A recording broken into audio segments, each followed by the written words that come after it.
Hello and welcome back to the Cracking FAANG YouTube channel. It seems like I'm on a roll with these ramble videos recently. Maybe I'm feeling inspired to pontificate, or maybe I just like the sound of my voice too much. Probably I just can't be bothered to leak code anymore. I'm sure a lot of you know that feeling.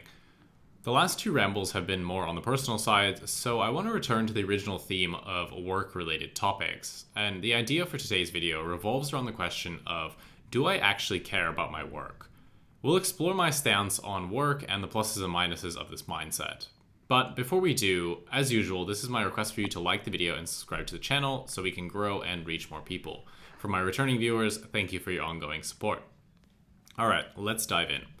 As mentioned before, the topic today is the question, do you care about your job? At the most basic level, the answer is no. But it's a bit more complicated than that, so let's unpack this a bit and see what I mean. Fundamentally, I don't care about my work. This isn't to say that I'm going to quit tomorrow or that I don't want to be employed. Quite the contrary, I like my job, I just don't care about the work. I'm sure that when I signed my offer, the recruiter was blowing smoke up my ass about how I'm going to help connect the world and work on the world's most challenging problems and blah blah blah blah. Corporate propaganda is all that is. On one hand, I love my job. It's an extremely interesting and challenging role at one of the biggest tech giants on the planet. I'm privileged to be here and I've worked outside of Meta before, so I know that it can be a lot worse. The experience of working here is just phenomenal. The infrastructure, the problems, the wonderful colleagues, the perks, the pay. Meta is one of the top employers for a reason. I also love that I can come to work and maybe that 80+% of the time get to work on things that excite me and that I find interesting.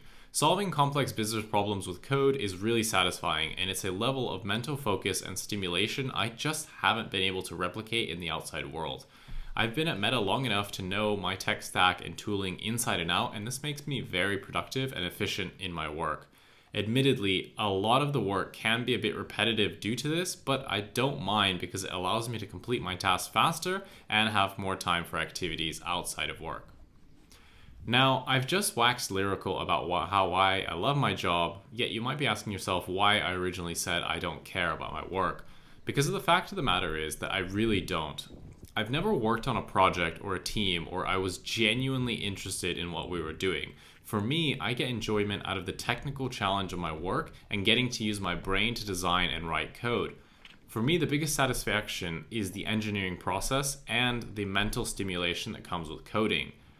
Especially when you are properly in the flow, it's one of the most amazing feelings. But with all of this said, I really couldn't care less about the work or the company as a whole. This isn't just a Meta problem. In my other roles outside of Meta, I never really cared about the company itself or the impact of the product or service I was shipping. I really just don't care.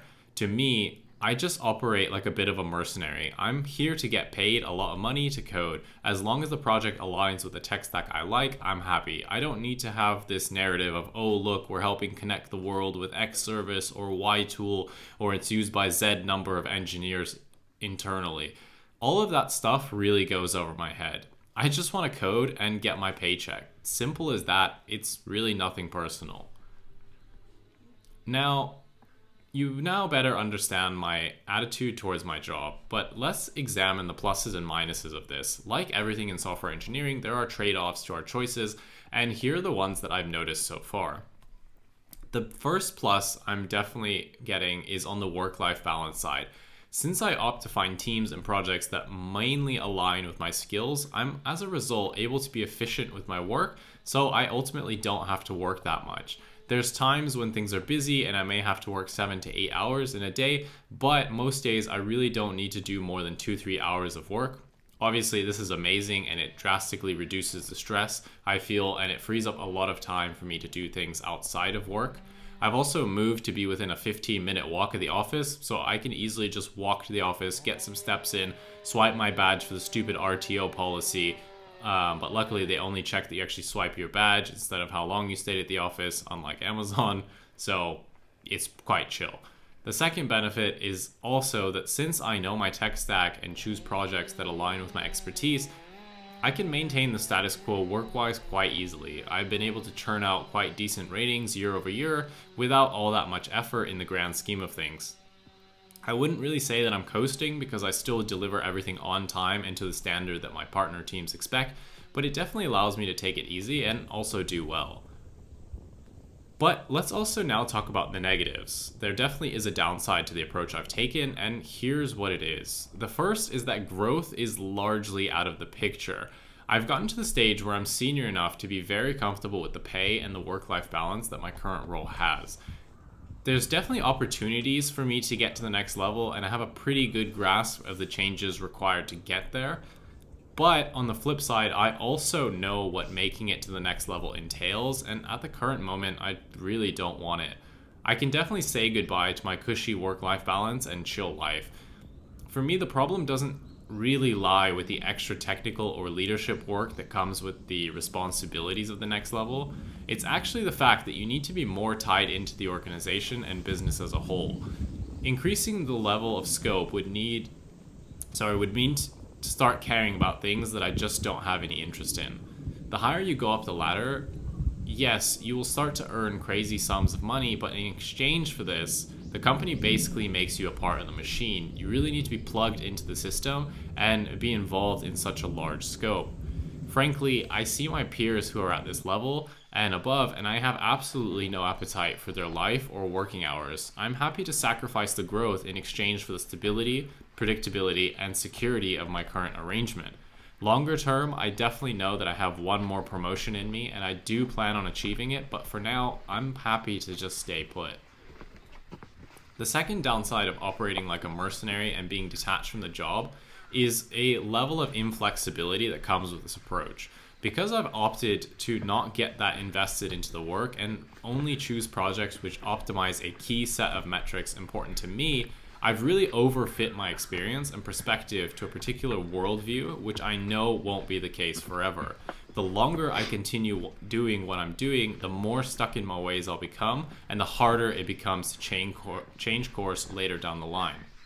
Skills-wise, I'll be fine to change teams within the company as the tech stack will be usually the same, but I do begin to fear that externally my skills are not up to scratch within the industry. There's always an element of non-transferable skills when you work at FAANG, but there is that big part of me that worries about the day that I might need to get a job outside of Meta. Ultimately, what I've started to notice among the decade and above veterans at Meta is that it's a marathon, not a sprint. There's so many twists and turns in our career that focusing on longevity and maintaining a pace that's sustainable for you individually is more important than trying to push all the time. There's a big element of learning how to play the game, so to speak, and how to survive. One needs to learn to ride the wave, the high highs, and the low lows. Ultimately, staying in the game is the most important thing, and over time, you'll converge to where you're meant to be. For some people, getting by takes one form, and for others, it takes another. This is just how I manage to cope with it all. Not everyone will have the same experience, and that's okay. Everyone's career and outlook is different. Find whatever works for you and roll with it. For me, I found my niche, and I'm happy to exploit it for as long as I can. When the day comes to shift gears, I will, though it may be harder since I'm definitely set in my ways, but we'll cross that bridge when we get there. Okay, that's definitely enough philosophical ranting for one day.